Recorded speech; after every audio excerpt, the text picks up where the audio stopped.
You are watching the Sabre News Channel on ASN Channel 3.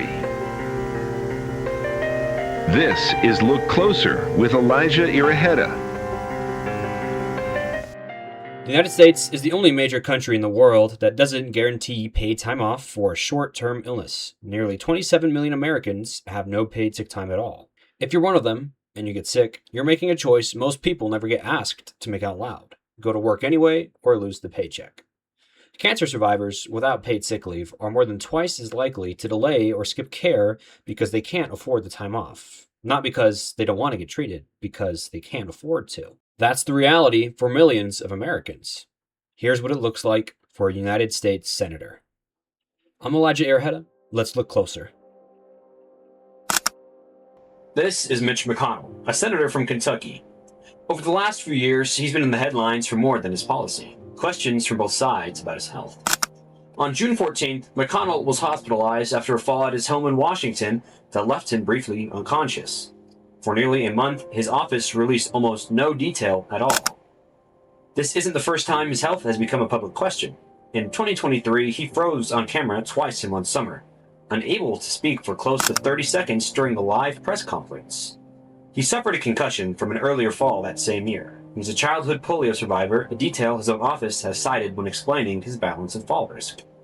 In February of last year, he announced he wouldn't seek re-election, ending 40 years in the Senate. So, when this latest fall happened, there was already a pattern in place. What's different this time is how long the silence lasted and what finally broke it. On July 12th, McConnell finally spoke in a written statement, quote, "My doctors have confirmed that I didn't break any bones or suffer a concussion. I didn't have a heart attack or a stroke. I don't have any tumors or hemorrhages, but I was briefly unconscious and was taken to the hospital. I've also had to deal with a mild case of pneumonia."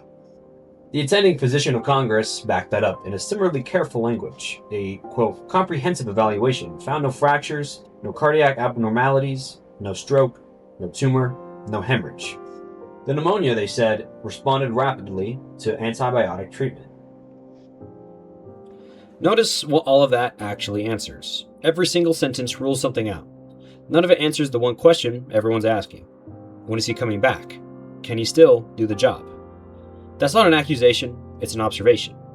Read those statements again and you'll notice they're built to reassure, not to inform. On July 26th, McConnell's office released the second photo, again with his wife, Elaine Chao, along with a statement. Quote, "I'm still working hard to get back to my full schedule of work in the Senate in Kentucky, keeping up with intense physical therapy per my doctor's orders."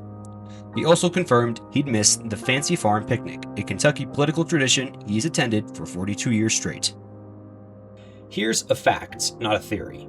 Both photos show the same thing. Him seated next to his wife.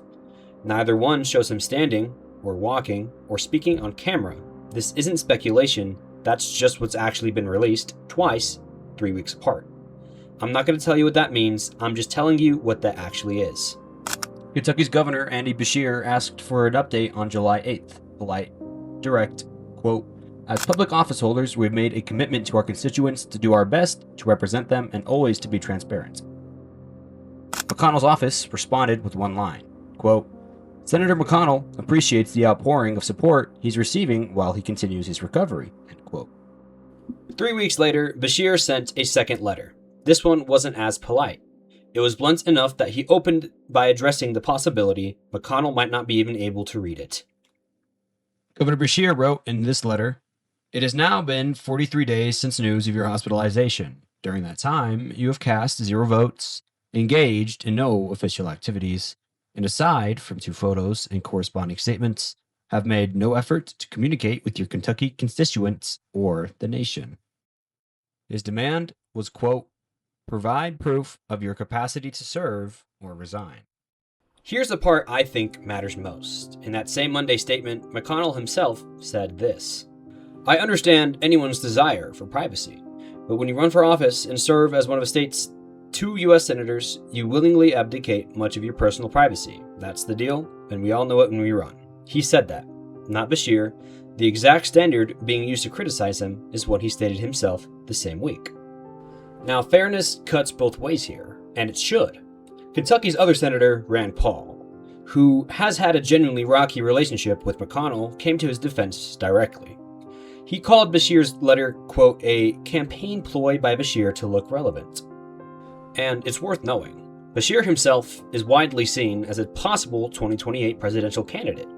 That doesn't make his question wrong, but you should know it the same way you should know anything else about who else is asking a question and why. One more thing, and this is the part that made me want to make this episode in the first place. Back in 1993, McConnell voted no on the original Family and Medical Leave Act, one of 27 senators who opposed it. That's the law that guarantees most workers up to 12 weeks of unpaid job-protected leave for a serious health condition. It passed anyway. But that is 30 plus years ago. People change their minds. I'm not telling you he still holds that position today. I don't know that, and I'm not going to pretend to. But here's what's happening right now, in the present tense.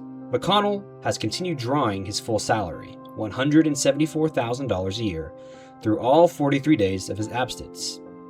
FMLA doesn't even promise that to an ordinary worker. It promises your job stays safe, it says nothing about your paycheck. That's the law he voted against, and right now, he's getting more than even promises. Full pay and no real obligation to explain anything further. So, Governor Bashir is demanding proof. A Senate leader is staying out of it, and a senator says nothing new twice a week, 3 weeks apart. Always seated, always with his wife. Is this about privacy? The same privacy he himself said comes with the job? Or is it about something he's simply not ready to say out loud? Look closer and decide for yourself. I'm an independent reporter. No network behind me, no editor above me, just me trying to get this right every week.